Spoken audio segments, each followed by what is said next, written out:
Brother మనం game changer movie గురించి చాలా రోజుల నుంచి చాలామంది చాలా రకాలుగా చాలా విధాలుగా ఎక్స్పెక్టేషన్స్ పెట్టుకొని ప్రెడిక్టబుల్లా అన్ప్రెడిక్టబుల్లా అని చెప్పేసి ఆ మూవీ గురించి మనం అయితే వెయిట్ చేసుకుంటూ అయితే వచ్చామన్నమాట. సో ఎట్టకేలకి ప్రీమియర్స్ అయితే పడ్డాయి. ఆ గేమ్ చేంజర్ సంబంధించిన రివ్యూ అయితే కంప్లీట్గా మనం ఈ వీడియోలో అయితే చూద్దాం అనమాట.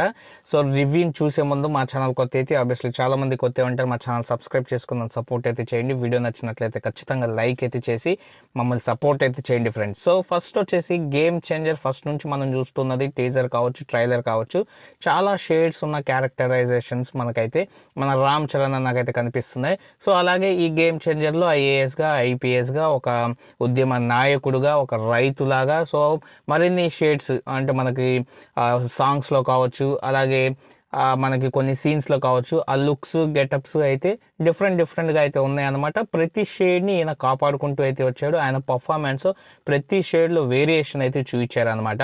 సో ఐఏఎస్లో కానీ ఐపీఎస్లో కానీ అప్పన్న క్యారెక్టర్లో కానీ. సో రామ్ నందన్ క్యారెక్టర్కి బాగా అయితే మన రామ్ చరణ్ వచ్చేసి తన మార్క్ అయితే ఇచ్చాడు. అలాగే అప్పన్న క్యారెక్టర్ అయితే వేరే లెవెల్లో పర్ఫార్మెన్స్ అయితే చేశాడనమాట.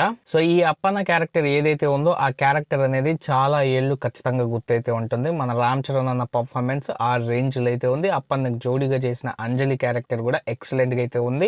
అలాగే మనకి ఆవిడ కూడా ఆ క్యారెక్టర్కి ప్రాణాన్ని అయితే పోసిందనమాట. ఇంకా కియారా అద్వానీ కావచ్చు, మిగతా చిన్న ఆర్టిస్టులు కావచ్చు, వాళ్ళు కావచ్చు, మనం పెద్దగా మాట్లాడుకోవాల్సిన అవసరం అయితే లేదు. అండ్ అలాగే మనకి శ్రీకాంత్, ఎస్జే సూర్య వీళ్ళు ఎక్సలెంట్గా పర్ఫామ్ చేశారు. ఎక్సలెంట్గా అయితే ఉంటుంది. సో మనం ముందు నుంచి అనుకున్నట్లయితే ప్రెడిక్టబుల్గానే స్టోరీ అయితే ఉంటుంది. సో స్టోరీ ప్రెడిక్టబుల్గా అంటే మనం అనుకున్నాము. సో మన ఎవరైతే అప్పన్న ఉంటారో వాళ్ళని వెన్నుపోటు పొడిచి వేరే వాళ్ళు ఆ ఉద్యమం నుంచి పక్కకు తొలగించి ఆ పార్టీని తీసుకుంటారు. సో అలాగే జరుగుతుంది. అలాగే మనకి ఎస్జే సూర్య మెయిన్ విలన్గా అయితే ఉంటాడని అయితే అనుకున్నాం. సో ఎస్జే సూర్య మెయిన్ విలన్గా అయితే ఉంటాడు. అండ్ అలాగే మనకి అంజలి వచ్చేసి మనకి ఆయన భర్త ఎవరైతే ఉన్నారో అప్పన్న, ఆయన కోరికని అప్పన్న డ్రీమ్ని వాళ్ళ కొడుకు అయిన రామ్ నందన్ చేత తీర్చుకుంటుంది అన్నమాట. సో అది స్టోరీ ప్లాట్ లైన్ అయితే ఉంటుంది. మనకి రామ్ నందన్ ఐఏఎస్ ఐపీఎస్గా ఎలా కనిపిస్తాడు, అలాగే మనకి ఈ రాజకీయ నాయకులని ఎలా అయితే ఎదుర్కొంటాడు. అలాగే మనకు వచ్చేసి ఫస్ట్ హాఫ్ కానీ చూసినట్లయితే సో ఫస్ట్ మనకి హీరో ఎంట్రీ సీన్ అయితే ఉంటుంది. ఆ ఎంట్రీ సీన్ కొంతమందికి నచ్చవచ్చు, కొంతమందికి నచ్చకపోవచ్చు, కొంతమందికి క్రింజ్ లాగా అయితే అనిపిస్తుంది.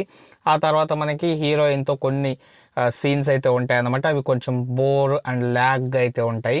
ఆ తర్వాత మనకి ఇంటర్వెల్ బ్యాంగ్ అయితే ఎక్సలెంట్గా అయితే ఉంటుంది. ఇంటర్వెల్ తర్వాత మళ్ళీ స్లోగా అయితే ఉంటుంది.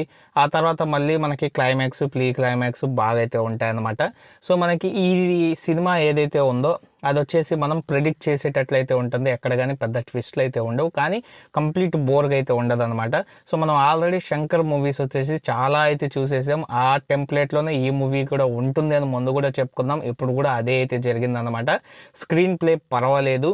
సో మనకి శంకర్ రైటింగ్ కాదు, ఇది కార్తిక్ సుబ్బరాజ్ రైటింగ్, కానీ శంకర్ స్టైల్ ఆఫ్ మూవీ అన్నమాట. సో శంకర్ మనకు వచ్చేసి ఇంతకుముందు చేసిన ఏ మూవీస్ అయినా మనకి చూసినట్లయితే సో అలాంటి టెంప్లెట్లోనే ఇవి ఉంటుంది. అండ్ దీంతోపాటు చాలా మూవీస్ వచ్చేసి ఆ టెంప్లెట్లో వచ్చాయి కాబట్టి మనకి ఈ మూవీ మీద ఎంగేజింగ్ ఇంట్రెస్టింగ్ అనేది మూవీ చూస్తున్నప్పుడు కలగదన్నమాట. సో మనం ఎక్స్పెక్ట్ చేసినట్టే మూవీ అయితే వెళ్తూ ఉంటుంది. కానీ మనకి యాక్టర్ల పర్ఫార్మెన్స్లు కావచ్చు, ఆ మధ్యలో సాంగ్స్ కావచ్చు, కొంచెం కామెడీ కావచ్చు, అదైతే మనల్ని అయితే డైవర్ట్ అంటే ఏంటి, ఆ బోర్ ఫీల్ నుంచి పక్కకైతే తీస్తూ వస్తుంది అనమాట. సో మనకి కంప్లీట్గా కానీ చెప్పుకున్నట్లయితే ఇది ఒక యావరేజ్ మూవీగా అయితే చెప్పుకోవచ్చు. దీనికి ప్రాణం పోసింది ఇద్దరు అన్నమాట, తమను అలాగే మన రామ్ చరణ్ తన పర్ఫార్మెన్స్తో మనకైతే ప్రాణం అయితే పోసాడు. వన్ టైం వాచబుల్ మూవీ అయితే అవుతుంది ఖచ్చితంగా. సో మనకి స్పాయిలర్స్ ఏవైతే దీంట్లో అయితే మనం అయితే చెప్పాలని అయితే అనుకోలేదు. కాబట్టి ఫస్ట్ హాఫ్ ఓకే ఇష్యూగా అయితే ఉంది, సెకండ్ హాఫ్ పర్వాలేదు అన్నట్టు అయితే ఉంది. పర్వాలేదు ఓకే రెండు అంటే ఇంకా రెండు ఒకటే కదా, అంటే యావరేజ్గా అయితే ఉందన్నమాట. సో మనకి రామ్ చరణ్ అన్న ఫ్యాన్స్కి అయితే ఖచ్చితంగా మంచిగా అయితే కనెక్ట్ అయితే అవుతుంది. పాటలు అసలు ఎందుకు మధ్యలో పెట్టారో అనేది అర్థం కావట్లేదు అనమాట.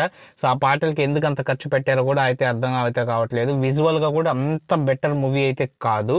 సో మనకి ఒక ఓకే యావరేజ్ మూవీ అయితే నేనైతే చెప్తున్నాను. మరి మీరు సినిమా చూస్తే మీ ఒపీనియన్ ఏంటో కామెంట్ సెక్షన్లో కామెంట్ అయితే చేయండి. ఇంకా ఎక్కువగా ఈ సినిమా గురించి నేనైతే మాట్లాడాలంటే అనుకోవట్లేదు. చాలు, ఈ కొన్ని విషయాలు మాట్లాడుకున్నాం, అంతవరకు చాలా అనమాట. ఇంకా ఎక్కువగా మాట్లాడుకొని ఇది చేయాల్సిన అవసరం అయితే లేదు. వీడియో నచ్చినట్లయితే ఖచ్చితంగా లైక్ చేసి మా ఛానల్ సబ్స్క్రైబ్ చేసుకొని నన్ను సపోర్ట్ అయితే చేయండి. Thank you friends and by, take care friends.